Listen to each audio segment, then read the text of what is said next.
primero que nada es un placer, una vocación. Es algo que uno hace porque le brota una necesidad, un impulso, un entretenimiento sin propósito al principio.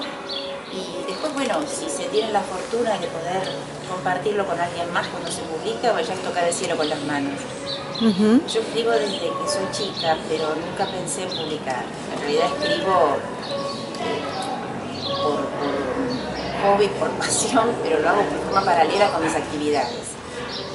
Después se dio una circunstancia casi mágica de que me leyeran en una editorial y ahí empezó el camino de la publicación. Y lo que implica es profesionalizarse, es decir, trabajar con cierta disciplina, cumplir con ciertos plazos, armar proyectos, pero el placer sigue siendo el mismo. ¿3 libros has escrito o más? Difícil, sí. No, 3 libros digo has escrito. El primero es el único que es contemporáneo, En alas de la seducción. Los otros 3 son novelas históricas. ¿Los nombres? En alas de la seducción el primero, después escribí La maestra de la laguna, luego Iporá, y el último es El ángel roto. El ángel roto. Es un nombre, el título es un nombre extraño. Sí. Es un poco ambiguo porque me preguntan a veces ¿quién es el ángel y por qué está roto? Y en realidad, si bien pensé el título para el protagonista masculino, después resultó que por la historia podía abarcar también a otros personajes. Y que tenía como una doble dimensión ese título. Son novelas rozando también la realidad, ¿no? Sí, tienen elementos reales porque la parte histórica es siempre un capítulo real de nuestra historia.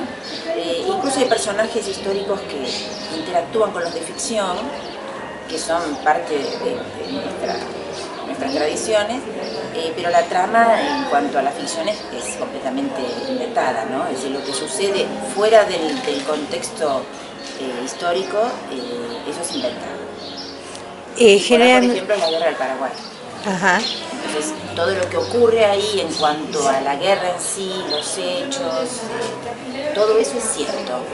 Pero después, la trama que liga a los personajes de ficción, eso es completamente inventado. Generalmente todos los libros son diferentes, ¿no? Sí. Pero bueno, uno pone las mismas ganas. Sí. ¿Cuál ha sido el que, no sé, en el que más has invertido tiempo, en el que más te ha costado, el que más te ha hecho sufrir? Porque creo que muchas veces también escribir a uno le hace remover cosas que no las quiere ver, ¿no? Sí, o que no quiere ver o que no pensó que las fuera a experimentar así. A mí me pasó con Iporá eso. Yo me metí mucho en la investigación sobre la guerra de la Triple Alianza y me encontré que yo misma estaba impactada por lo que escribía. Un poco como si uno se desdoblara y estuviera leyendo a otro. En realidad yo, la parte, digamos, íntima de la guerra, yo no la conocía. Lo aprendí cuando investigaba para la novela. Y a mí me conmovió muchísimo, me afectó. Yo lloraba con esa novela, lloraba mientras la escribía. Después, en cuanto al tiempo invertido, es un poco aleatorio. Hay libros que demandan más tiempo de investigación que otros, depende del tema en el que uno se meta o de la cantidad de material que haya también, ¿no? Pero en realidad con ningún libro repetí las experiencias, siempre fueron distintas hasta ahora. Porque, bueno, supongo que como todo, como es el arte, ¿no? Como el pintor, como el que dibuja, están plasmando de alguna manera algo de sí, Sí, en esa obra, ¿no? Y en la escritura pasará lo mismo. Sí, se filtra, sí, que uno se lo proponga, ¿eh? Porque a veces me preguntan si yo escribo cosas autobiográficas.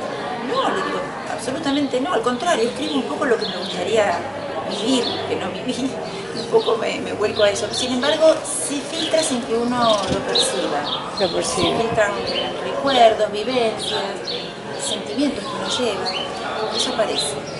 Todos los hijos, recién escuchábamos, son importantes, los queremos de la misma manera, pero cada uno es diferente. Si tuvieras que hablar de tus libros, ¿cuál quizás es el que, no sé, el que más te ha llamado la atención? Al que más le debo es La maestra de la laguna, porque se convirtió en una especie de puerta que se abrió de golpe y me hizo conocer un montón de lectores, me dio un montón de oportunidades, y es un libro que todavía hoy se sigue vendiendo como si hubiera salido recién. Entonces para mí es sorprendente y me siento muy agradecida de ese libro. En ese sentido sí, tengo como debilidad por La maestra de la laguna por esto, ¿no?